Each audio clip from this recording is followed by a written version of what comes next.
Hello, everybody. This is your boy Ray back again. How you guys doing? Feel free to enjoy, sit back. Got my hot little cocoa here, my Bastos Village cup. It's gotten better. Mm, to the way I like it. To you, it'll probably give you the runs, but I enjoy it. Okay. I want to talk to you about some problem we have that's really taking over our pockets and our health.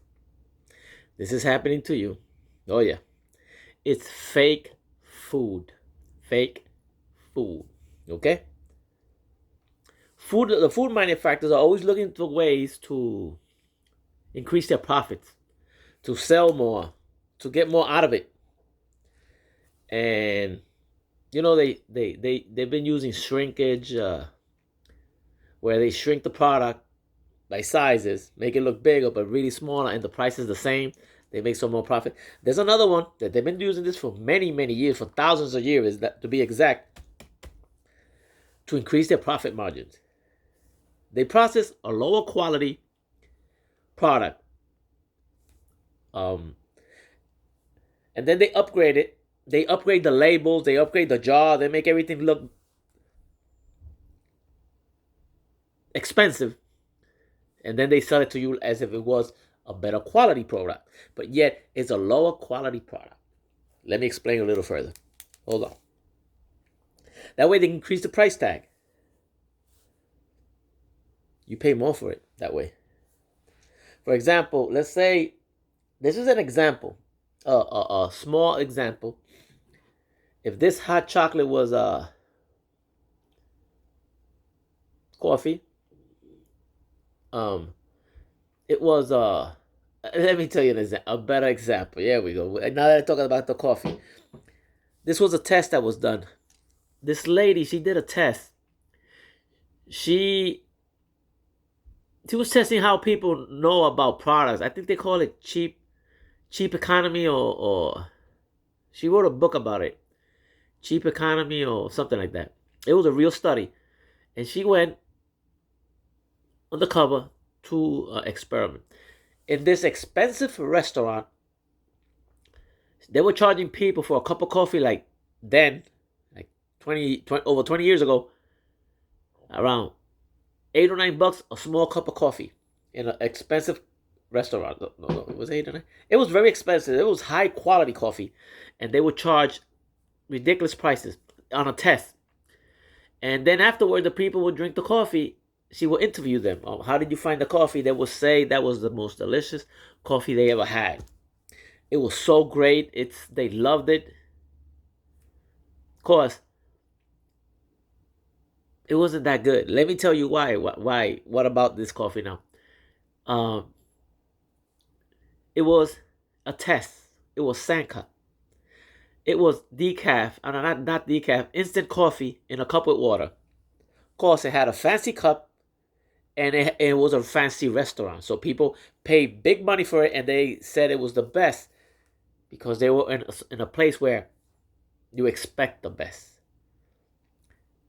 People don't know what they drink, what they eat. She did the same thing with the shrimp. She did a test with shrimp. People are used to buying the cheap shrimp from Walmart, which is part of the time it's synthetic, or it's in a pond where it has bacteria and stuff. It's what they call not the real shrimp.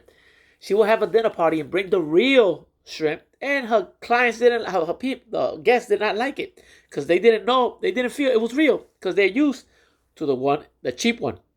So when you come up with real shrimp, they're like, think about it. You buy shrimp in a supermarket or something. Have you even seen the head of a shrimp? Probably not. How they really look like when they are fully dressed, I guess, just freshly fished? Probably not. It's very ugly. It looks like a huge crawfish, which is not very attractive.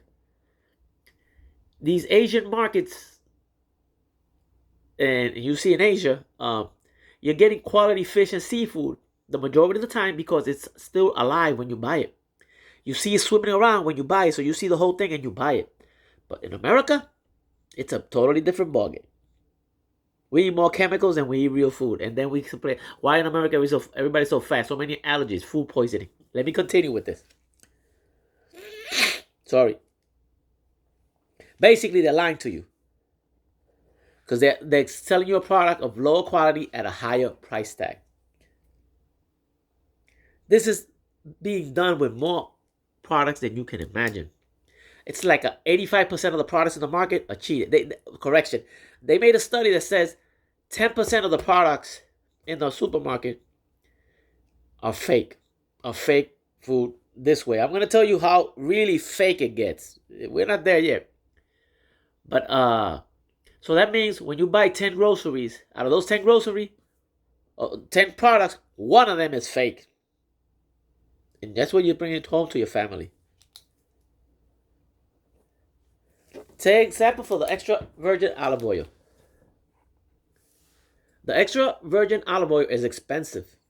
The way they produce it, they grow it, they extract cold press, they produce it, they process it, and then they sell it, they distribute it. It's very expensive. So what do? They take a small amount, some of them, a small amount of extra virgin olive oil, mix it up with a lower quality oil. Okay, extra virgin olive oil is expensive, but they'll mix it up, say even canola oil or mazola, that regular oil, and sell it as if it was 100% pure. The FDA cannot prove this. There are too many of them. There are too many fake products running on supermarkets. They can't test them all. They can't test all of them. They can only test one or two of each shipment. So by coincidence, they might get the good one. And they sell it as 100% pure. Others mix. Others go even worse. Others, they mix additives with, they take some oil, they mix some additives, some chemicals, some stuff. They put some aroma so it can smell like olive oil. Some color so it can look like that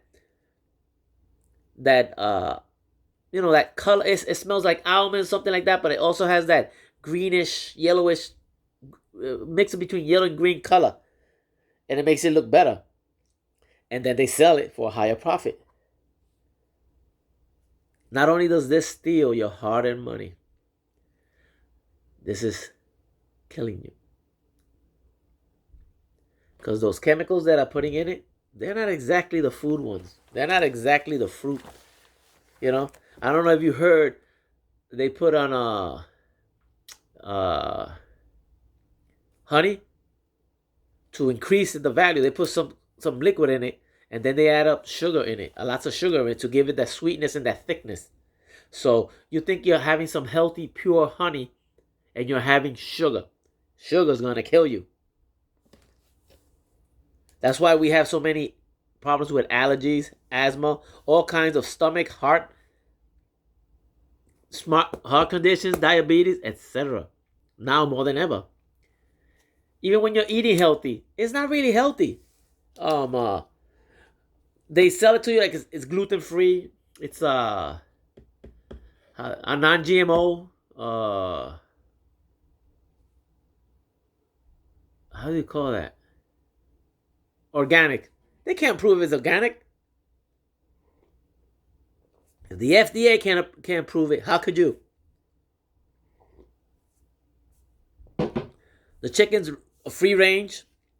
And these are things that are not harming you. Well, some of them, yeah, most of it. But the when they sell chickens to you, the eggs, they say they're free range. They did a study. This lady investigated a chicken farm, a hen farm, a chicken farm, or egg farm. I don't know how you guys call it. Well, in this farm, they had a lot of chickens. The whole place is open for the chickens to free range, to go out and walk through the field. But for some reason, the chickens would not leave the ranch, even the way the doors were open. The chicken would not leave the ranch. It's free range.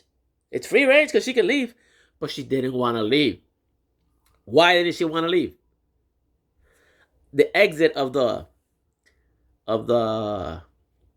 ranch, their entry and exit toward the range had beach sand.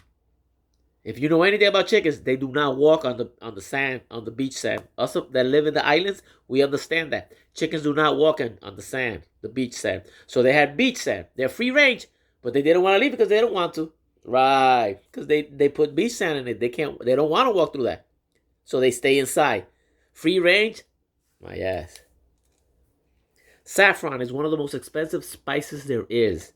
It's very expensive. You see this a lot in Spanish type of meals, foods.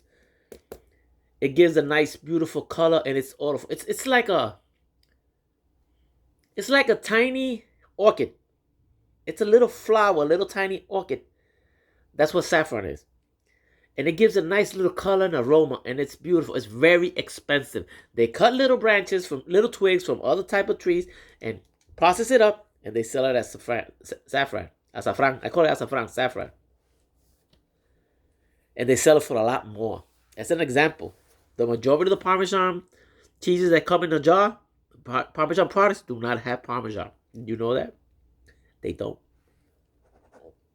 Right?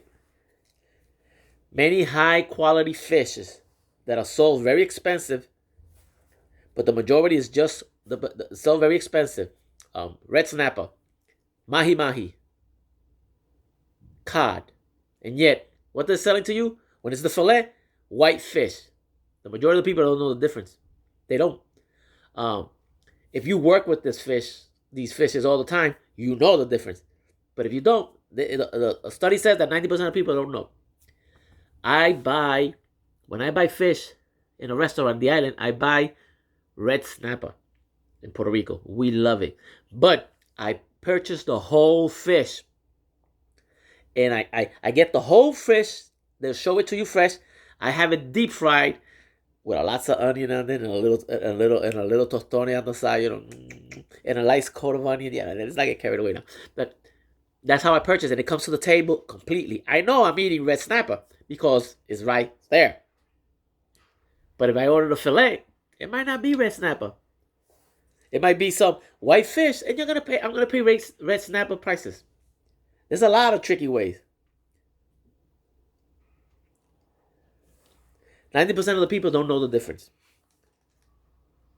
Almost any product can be passed as a higher quality, yet it's a lower quality. There's lots of counterfeits, mislabels, dissolutions, taking away your money and your health. You don't know what you're eating. Your chemicals. For example, some spices, basically, turmeric is expensive. Basically, anything they color up a little bit, they can pass it through turmeric. You think they're going to give you the turmeric when they can pass it with somebody else? Oh, you're getting sick. Oh, your spices, maybe sometimes our allergies have grown. Look at me. Always I know that allergies have grown because the food is all jacked up. It's not real food. It's jacked up.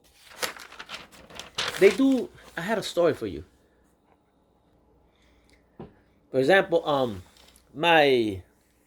one of my best friends, she's almost 90 years old, and she's been cooking all her life. She's an inspiration for me to cook. I love that woman, and she's still alive, and I visit her every time I go to Puerto Rico. Carmen, I love you.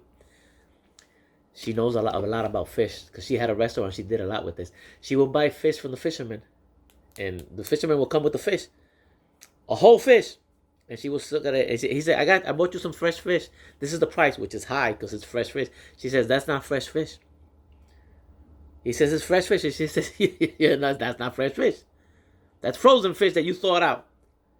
How can you tell?" She would tell me, "Look at the eyes. The eyes were, I don't know which way the eyes are bloodshot red if they're frozen or not. I'm not sure which one it is." And I said, "But it doesn't look fresh." He says, "All he did was he took that fish, he bought a frozen fish. He washed it through the ocean water a little bit, give it a little bit of constitution, then brought it to me like it's fresh. But it's not. She says, I can tell by the eyes that is not fresh fish." And she knew her shit. He said, "I'm sorry." It was a supermarket fish. Veggies from a veggie stand. This was this flea market. I go to flea market. There's this guy that sells veggies. He dresses up with one of those country boy things, and he's always got fresh veggies from his produce. And I've seen that in other places also. I've seen this in stands, drive-by stands by the farms. So this guy, he's selling fresh produce from his farm. He's dressed up like a farmer. He's putting up the show, and people buying. Oh, give me some peppers. And I'm looking at the peppers he has, and I said, that's not from his farm. How can I tell? The veggies, the peppers, the tomatoes, eggplant, everything looked nice and sharp and defined. If you grow anything, you know, it doesn't grow like that. The majority doesn't grow like that. They have a little shape. They're a little odd. They're a little different. Because in the supermarkets, they only sell the peppers and the tomatoes and the onions that look nice. The other ones are the food waste. They use it for other things, and in the farm they get rid of it because people don't want to buy it if it looks a little crooked. This guy only has the nice looking ones, just like the supermarket. And then when I look to the side, I see all the boxes of the veggies, the hard boxes that he has in the back of his truck, where he picks them in and puts it in, puts it out, and it's the boxes where they originally come. He's selling this as it's fresh from his farm, and this is being purchased in how do you call that, the veggie market, a big produce market in PA, in Philly. The same thing with a food stand. I go to the food stand in New Jersey, a roadside stand selling all kinds of fresh thing in an honor system where you put the money in the box. And they're selling. I see they see tomatoes and stuff, and I said, no, they look nice and peppers. But then I see oranges. I said, wait a minute, oranges don't grow in New Jersey. That's from a tropical Florida, the islands kind of weather. But he's selling oranges like they're fresh. That tells you right there.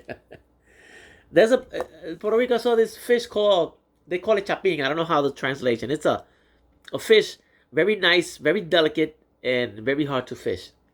And they sell empanadas of it everywhere in the island. Well, all the coastal area, it says the chapin, and people buy the chapin. Oh, it's so good, chapin. And I was talking to a fisherman, and he says, he's a fisherman, he says, that's not chapin. I said, what do you mean? They're lying to me? He said, of course they're lying to you. He says, chapin is not a fish we catch a lot. It's hard to catch because you have to go pretty much in the waters to get it. And with your boat and everything, and it's hard to catch because a lot of it doesn't come in. When we do catch it, it doesn't get enough, so we don't sell it. We consume it with our families because it's one of those fish you don't find everywhere. That fish we don't sell because we don't get enough. We eat it. So what they're doing is they're mixing some kind of fish and throwing it as a chapin. Remember this Marlon Brando movie with what's his name? Matthew Broderick. So I think it was a club, some food club, lunch club, or breakfast club. I don't know how they call it. Where they will show a Komodo dragon. They will display a species in extinction, and then they will sell plates for $200,000-$300,000 of that animal. Since nobody ever ate a Komodo dragon because it's extinct, it's danger of being extinct, they would hide the Komodo dragon and then serve them a mix of fish with some smoked turkey and something else, and that's what people were eating and paying $300,000 or $400,000 for it because they thought that was that other stuff. That's what they're doing to us in the supermarket. It comes from the manufacturer. But sometimes the product comes already altered for the manufacturer, or it doesn't, but it jumps a lot of different hands, and by the time it gets to you, it's been altered by others. How can you get a burger from McDonald's, real beef, and be real beef, real cheap? $1 or $2. I don't think they have the dollar menu, but $1 or $2. How? Coffee. They get coffee. They use this amount of coffee of Colombia, and then the rest is some junk coffee, and they mix it all together, and there's your coffee. That's a filler. Hot dogs, it's a filler. Ground beef, who the freak knows what that is? There's a lot of tricks out there. These are tricks that are done by the manufacturer, the supermarket, the restaurant. I worked in restaurants, and I worked in many restaurants, and I don't want to mention names, but there's big, powerful restaurants that that move a lot of people and sell a lot of food that I work for. 90% of it is not made on the premises. 90% of it is not made. Sauces and soups come in a bag. Some factory does that and puts them in this. You know what I'm talking about? They put them in the long bags. Then when they go to the business, since they sell so much soup, they just put it in some hot water until it gets tempered, or put it in the steamer with the bag, and then just open it and put it in the pot. That's it. The sauces, they all come in bags. The smoke flavor, it comes in a jar. Almost everything is done somewhere else. You're not buying quality food anymore. No, you're not. So my suggestion is look for the cheaper, since you're only going to get, you don't know what the hell you're getting, but the cheaper, you at least get a lower price. Don't trust it when they sell to you that this is high quality. No. The only thing high quality anywhere you go is the price. Like, share, and subscribe if you want to hear more of this. This is some good stuff. This is juicy fruit. And I'm giving it to you. This is advice. And so you can learn a little bit more. I cook for a living. I love to cook. I know these tricks. And there's a lot more out there. Enjoy. Ray loves you. Remember, Ray loves you.